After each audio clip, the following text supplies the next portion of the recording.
Hey all, Jason Puckett-Diebold here, and it's time for another special edition of Drive Time University. What is Drive Time University, Jason? Well, it's where I'm driving because I've got a long commute anyway, and so instead of sitting there and listening to the radio with a bunch of useless entertainment or, maybe news, which is typically depressing information taught to obscure your mind from really what's going on, and or even listening to personal development from other people, what I do is I just talk about my thoughts, and hopefully there's some value in there that can help other people. And typically the way that this works is I don't get up in the morning and write down, hey, here's a list of things I want to talk about in the car.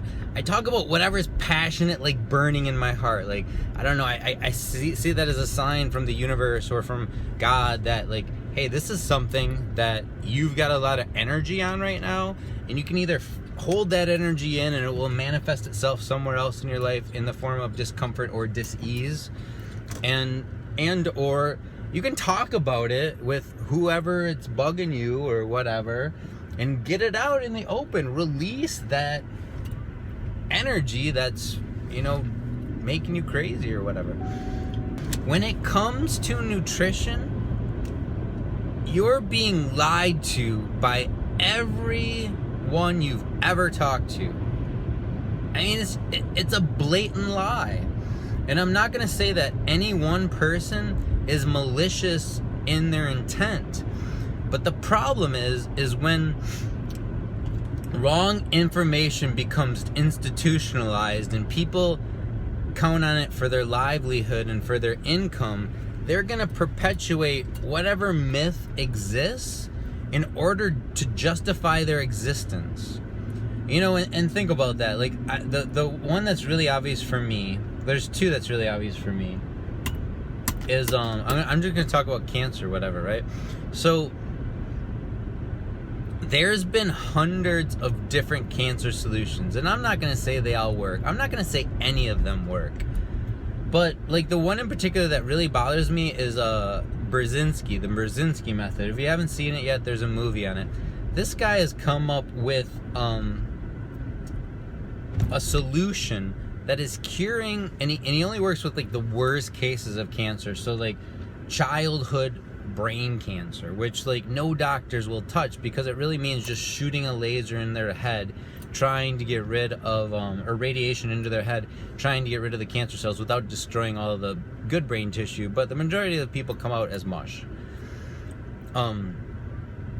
This guy's got patents on these individual, I think he calls them androgens, that he makes, and he's been fighting the Texas court system. He's been fighting the federal court system, and then the federal government goes and repatents all of his stuff in different things, and they're waiting for him to die when they can take over the patents and then come out with a cure. And the U.S. or the FDA has said in not so different words that we will never grant a patent to a cancer cure unless it's from a major existing pharmaceutical company, somebody that's already invested so much into it. And even then, if there is a cancer cure tomorrow, how many people would they put out of business? And again, I don't want to say there's any one person that's sitting there and saying, hey, I don't want to cure cancer, or I have the solution, I'm going to hold it back. But when this stuff becomes institutionalized, it becomes a problem. Nutrition, man. Most doctors, and doctors, if you're out there and I'm saying anything different, yell at me back, leave a comment. Doctors get less than 6 months worth of training in the 6 to 8 years that they spend in education for becoming a doctor. And yet, when they do become a doctor, the first thing they do is take the Hippocratic Oath that says, first do no harm. Well, Hippocrates goes back to, he was primarily a nutritionist. He was the first one to have a garden where he'd go look out at herbs, and he said, no medication can do more for you than your own diet. you know? So like you first fix the diet and then you medicate on top of that with any other supplements or anything else. If you don't have the right underlying diet, no other medicine or supplements will help. I mean, these are his quotes, and I'm paraphrasing obviously, but go back and look it up. Hippocrates, look up Hippocrates soup if you're interested. Really good stuff.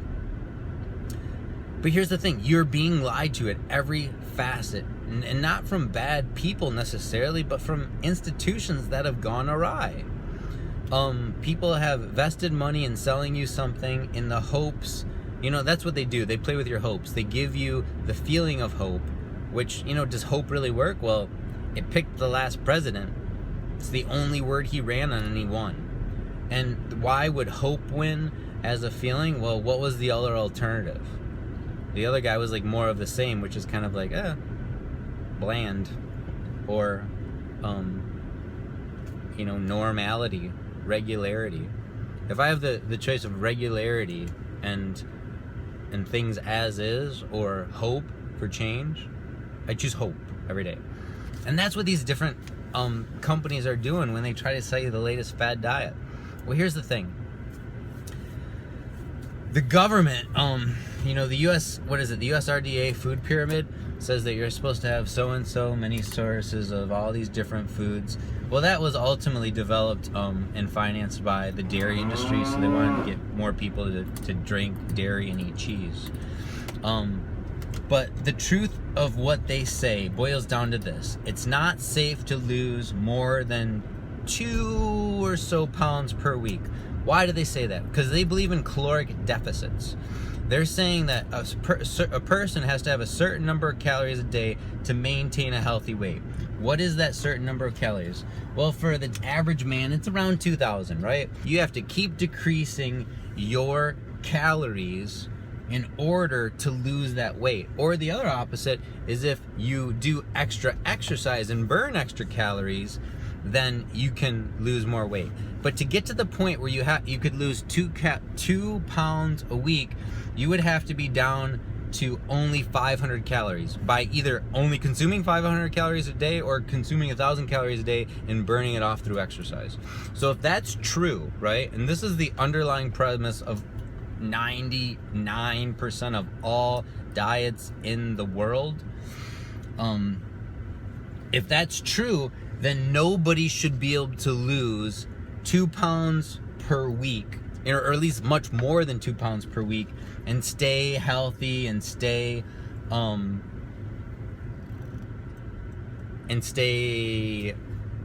awake and aware.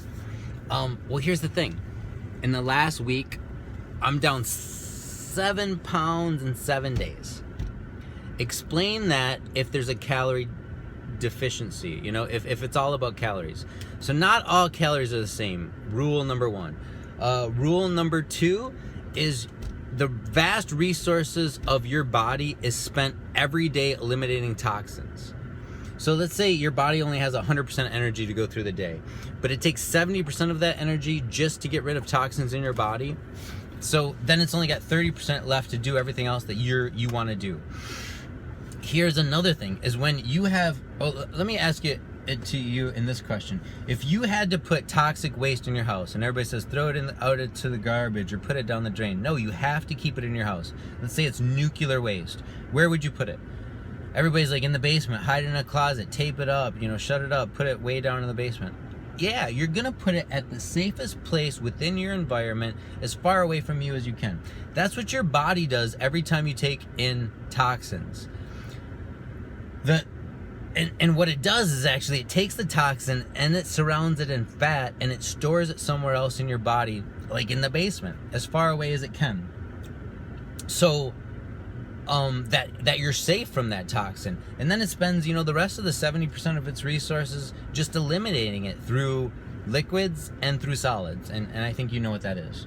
But here's the thing. If you stop taking in all the toxins and you give yourself the right nutrition that it needs, independent of calories, your body's going to free its resources up to, number 1, start getting rid of the waste, which is the fat, the toxins within the fat, and then doing everything else in your life better. So you're going to find that you have better mental clarity, you have more focus, it takes less sleep per day. Like, all these things just happen when you're eating right. Well, let's not even go into eating right now. Let's just go into stop taking in the toxins. And what is what is a toxin?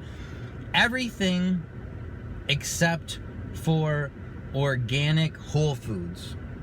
I'm just going to come right out and say it, and that's the truth.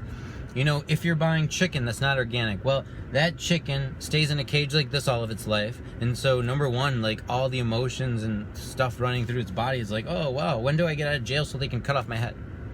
That's what the chicken's thinking his whole life. Do you think that's going to be the best energy to get the best nutrients and everything else? So, number one, there's no exercise there. Number two, they're injecting them with all kinds of different hormones to make them grow faster. I just saw something the other day, is that cows can only produce milk when they're pregnant. So starting at 12 months old, they inject them with semen, cow semen, bull semen, to keep them pregnant all the time, so they're always producing milk. Do you think that's a healthy way to, like, get milk? No.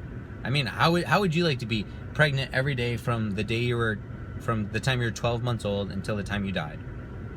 And do you think that that's the best kind of milk to be giving to your kids? Because that's what you're doing. So anything except for organic, and then going back to the chicken analogy, they feed the chicken grains, which probably isn't even the right food that chickens are supposed to have, and the grains are all GMO. What is GMO? Genetically modified crops. And what does genetically modified mean? That's a big term. What does it mean? Well, the primary thing, let's just go this way, break it down easy. Farmers hate to grow corn, especially when there's weeds in the field. So they start using Roundup to put in the fields to get rid of the weeds. Well, the problem is the Roundup will kill the corn too. So what Monsanto did in their geniusness is to create seeds that can grow corn in a Roundup environment. So now, if you're going to use Roundup to get rid of the weeds in your field, you're going to have to use their genetically modified seeds that will still sprout within the pesticides and insecticides. I'm not saying Monsanto does everything bad and it's all bad people, but the underlying concept behind GMO is really bad. So now you have this corn that's tainted, and we have no idea. We don't have scientific evidence yet over like how bad that really is for you. Well, that GMO goes into the chicken. The chicken is in this horrible environment to live. They kill the chicken prematurely as quickly as possible by giving it growth drugs, treat it in not so great of a manner, and put it on your plate. So you're ingesting those bad hormones, the different drugs, all the way back to the GMO. Is it any wonder that your body is full of toxins? And that's just one area of your life, And think about it. Anytime you get any product that's not organically grown, it's got these pesticides on it. Are there some things that you can go and probably safely get that aren't horrible for you if they're not organic? Yeah, probably. And I can't afford to take that risk in my life, with my family's life. There's all this problems going on in Flint right now, and if you had the choice to drink the water in Flint for the last 10 years or not, what would you have done? And would you have said every day, well, I don't want to pay the extra $1 a day for the good water? Okay. But now, 10 years later, when it's proven to be a huge problem and people are worried about the safety of their kids, and everybody I know, which is part of my team back in Flint, are saying, well, their daughters had to go to the hospital for this rash, and it turned out it was lead poisoning. So it's like, so you can sit there and pay now the deductible, the high insurance costs, and all the other things associated with trying to detoxify and get rid of that lead in your body, or you could have just drank the good water. Spent the extra $1 a day on the good water, and then not have to complain about the high rates of healthcare because we're treating all these illnesses that are caused by the pollutions and the toxins that we're taking in. Here's two choices. You can complain about high healthcare costs, or you can stop taking in toxins. But to do both is silly, because you're contributing to the problem and then you're complaining about the solution. The solution is high healthcare costs because we're eating the wrong things and foods. So I'm getting too far into this, but I'm super passionate about it. I've spent the last 8 years struggling through every diet I've ever seen, through every exercise I've ever done, through staying up with the current, latest, hippest new trend, new vibe, new fitness program, and it's junk.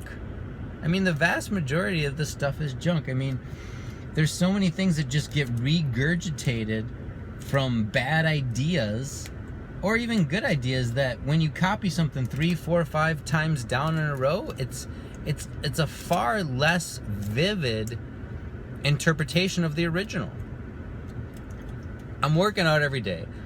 All that I'm doing is a very simple exercise series that's been out forever. And number 2, I've stopped taking in toxins in my body. Number 3, I'm only eating organic foods in a very set schedule and pattern, which I'm not hungry all day long. In fact, the problem is remembering to eat is more of a problem than being hungry and starving.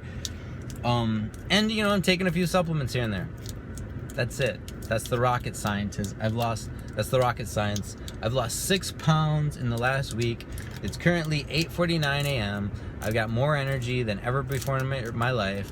And at 42, I am getting into the best shape of my life. In the last week, I've done more repetitions of higher weight than I've ever done before in my workout program. The same workout program I've been doing for the last 9 years.